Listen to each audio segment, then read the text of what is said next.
하나님께서 오늘 새벽 우리에게 주시는 말씀은 예레미야 48장 36절부터 47절까지 말씀입니다. 예레미야 48장 36절부터 47절까지 말씀입니다. 하나님의 말씀 합독하겠습니다. 그러므로 나의 마음이 모압을 위하여 피리같이 소리내며 나의 마음이 길헤레스 사람들을 위하여 피리같이 소리내나니 이는 그가 모은 재물이 없어졌음이라. 모든 사람이 대머리가 되었고 모든 사람이 수염을 밀었으며 손에 칼자국이 있고 허리에 굵은 배가 둘렀고 모압의 모든 지붕과 거리 각처에서 슬피 우는 소리가 들리니 내가 모압을 마음에 들지 않는 그릇같이 깨뜨렸음이라. 여호와의 말씀이니라. 어찌하여 모압이 파괴되었으며 어찌하여 그들이 애곡하는가. 모압이 부끄러워서 등을 돌렸도다. 그런즉 모압이 그 사방 모든 사람의 조롱거리와 공포의 대상이 되리로다. 이는 여호와의 말씀이니라. 보라, 그가 독수리같이 날아와서 모압 위에 그의 날개를 펴리라. 성읍들이 점령을 당하며 요새가 함락되는 날에 모압 용사의 마음이 상고를 당하는 여인 같을 것이라. 모압이 여호와를 거슬러 자만하였으므로 멸망하고 다시 나라를 이루지 못하리로다. 여호와의 말씀이니라. 모압 주민아, 두려움과 함정과 올무가 네게 닥치나니 두려움에서 도망하는 자는 함정에 떨어지겠고 함정에서 나오는 자는 올무에 걸리리니 이는 내가 모압이 벌받을 해가 임하게 할 것임이라. 여호와의 말씀이니라. 도망하는 자들이 기진하여 헤스본 그늘 아래에 서니 이는 불이 헤스본에서 나며 불길이 시온 가운데 나서 모압의 살적과 떠드는 자들의 정수리를 사름이로다. 모압이여, 네게 화가 있도다. 그모스의 백성이 망하였도다. 내 아들들은 사로잡혀갔고 내 딸들은 포로가 되었도다. 그러나 내가 마지막 날에 모압의 포로를 돌려보내리라. 여호와의 말씀이니라. 모압의 심판이 여기까지니라. 아멘. 지난 토요일부터 시작된 모압에 대한 말씀이 계속 동일하게 이어지고 있죠. 바로 하나님의 그 심판이 교만한 모압에게 임한다라는 겁니다. 오늘 모압에 대한 마지막 말씀도 마찬가지입니다. 교만한 모압을 향하여서 하나님의 징계가 있습니다. 그러나 이 말씀 가운데 반전도 있죠. 징계가 끝이 아닙니다. 회복이 있습니다. 구원이 있습니다. 하나님이 징계하시는 목적은 우리를 겸손케 하여 구원하시기 위함입니다. 마치 돌아온 탕자를 안으시던 탕부처럼 하나님께서는 회개하고 돌아오는 자를 언제나 받아주십니다. 오늘 주신 이 생명의 말씀을 통해 하나님의 징계에는 우리의 회복과 새로운 사명에 대한 기대가 있다는 사실을 기억하며 하나님께로 늘 항상 돌아가는, 여호와께로 돌아가는 여러분 되시기를 사면 하나님의 이름으로 기원합니다. 오늘 본문 36절을 공동 번역 성경은 이렇게 번역하고 있습니다. 모압이 망한 것을 보고, 모압이 망한 것을 보고. 하나님께서 모압을 위해 슬피 우시는 이유가 그들이 망했기 때문입니다. 어제 본문에서도 잠시 살펴보았지만 하나님께서는 모압의 멸망을 처음부터 원하셨던 것은 아닙니다. 모압은 이스라엘의 형제 국가로서 하나님의 은혜로 시작된 나라입니다. 그러니 다시금 하나님의 은혜로만 사는 민족으로 회복되기를 간절히 바라셨죠. 그러나 안타깝게도 모압은 교만과 우상 숭배를 포기하지 않았습니다. 그 결과 망하는데 38절 말씀에 모압의 모든 지붕과 거리 각처에서 슬피 우는 소리가 들리니 내가 모압을 마음에 들지 않는 그릇같이 깨뜨렸음이라. 여호와의 말씀이니라. 아멘. 그릇을 사용하다 보면 잘 사용하는 그릇도 있고요, 잘 사용하지 않는 그릇도 있습니다. 그럴 때 어떻게 할까요? 한동안은 그냥 두지요. 그러다가 계속해서 새로운 식기류가 생기기 시작하면서 자리만 차지하게 됩니다. 그리고 결국에는 결단을 하게 되는 것이죠. 버리자. 그럴 때 어떤 것을 버릴까요? 잘 사용하고 마음에 드는 깨끗한 식기를 버리겠습니까? 그렇지 않습니다. 마음에 들지 않아서 쳐다도 보지 않고 처박아 두었던 식기를 찾아서 존재감도 없었던 그 그릇을 버리는 거예요. 마찬가지입니다. 하나님께서는 모압을 이제는 마치 아끼지 않는 그릇처럼, 마음에 들지 않는 그릇처럼 여기시고 깨뜨리십니다. 그로 인해 모압이 어떤 결과를 맞이합니까? 42절 말씀에 모압이 여호와를 거슬러 자만하였으므로 멸망하고 다시 나라를 이루지 못하리로다. 모압이 다시는 나라를 이루지 못하게 됩니다. 여기서 자만이라는 말에 우리가 집중해 볼 필요가 있는데, 어제 본문 26절에 그 교만과 동일한 단어입니다. 바로 모압이 주어진 기회 앞에서 돌이키지 않고 계속해서 하나님께 반항했습니다. 하나님을 대항했죠. 대적한 거예요. 그 결과 어떻게 됩니까? 하나님과 싸워서 그가 이깁니까? 그렇지 않습니다. 그럴 존재가 과연 누가 있습니까? 하나님께 반항한 결과, 하나님과 싸운 결과 망하게 된 거예요.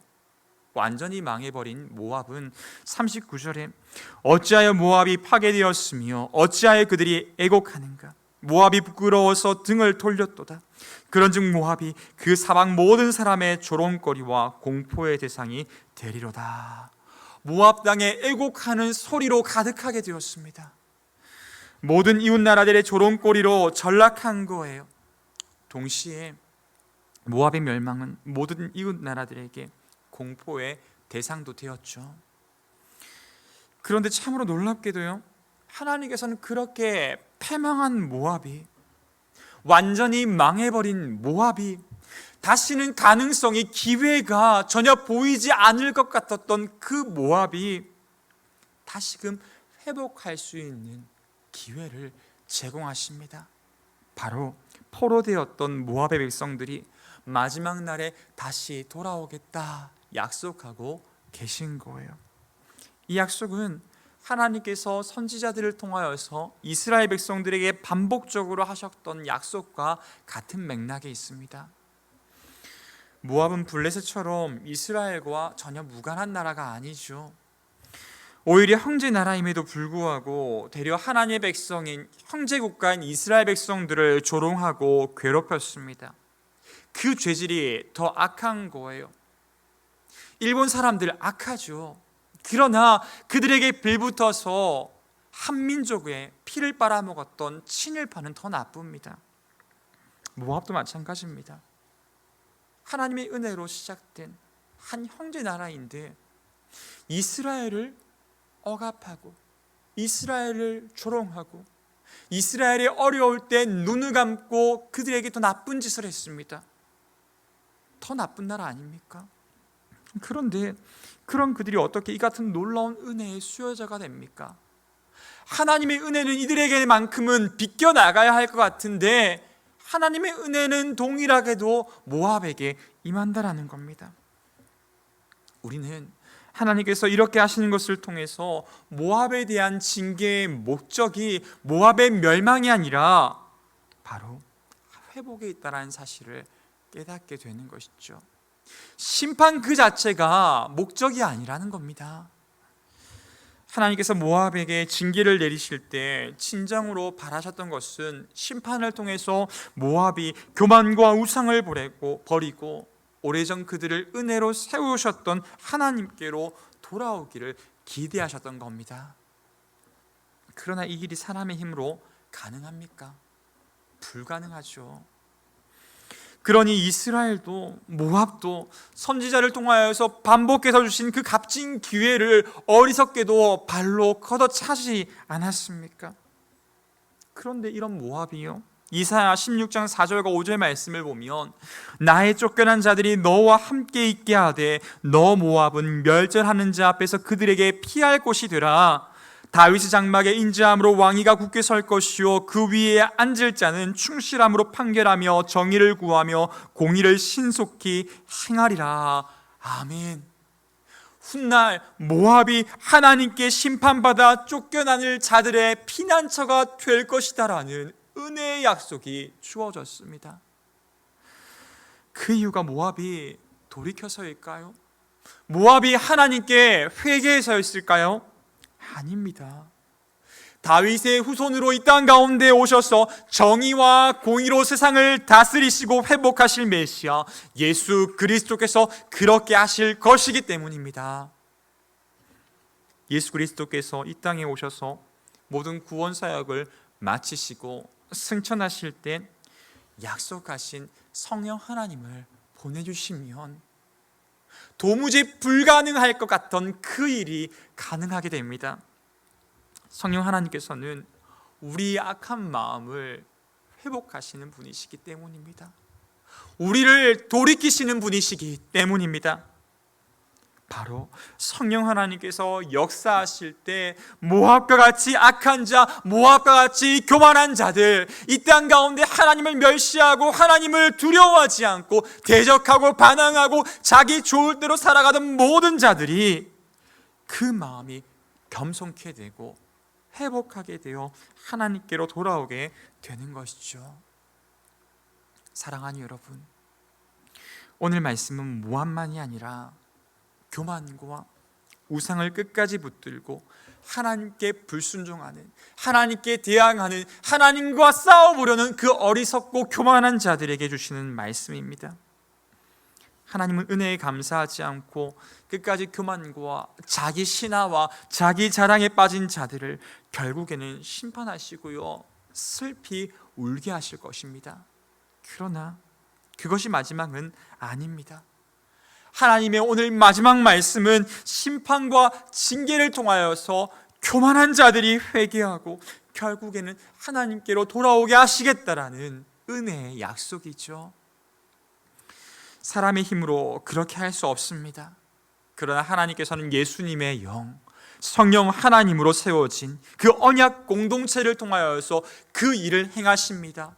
하나님의 언약 공동체가 무엇입니까? 하나님의 영광스러운 교회, 우리 주 예수 그리스도를 머리로 삼고 그의 몸으로 살아가고 있는 교회가 아닙니까?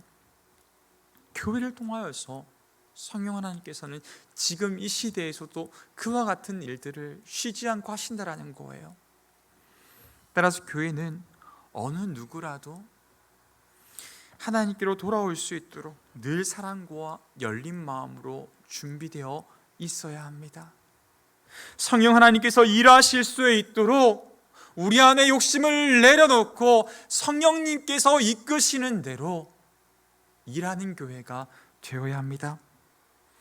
하나님의 사랑으로 우리를 품으셨듯이 하나님의 사랑받은 자들이 함께 모여있는 이 교회가 이 땅의 모든 교만한 자들, 하나님을 대적하는 자들, 그래서 인생에 소망이 없는 자들이 언제든지 돌아와 그 사랑을 느낄 수 있도록 그들을 품는 것이 바로 성령 하나님이 거하시는 전인 교회가 지금도 이 땅에 존재하는 이유입니다.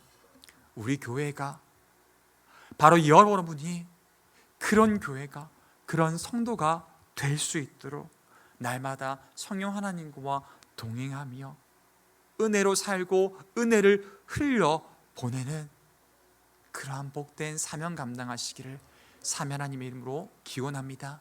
기도하겠습니다. 참 사랑이신 아버지 하나님, 계속해서 살펴보았던 모압에 대한 마지막 말씀이 오늘 끝을 맺었습니다. 연이어 교만한 모압에 대한 그 심판의 말씀이 계속될 때 교만한 우리가 참으로 마음이 찔리고 심히 두려웠습니다.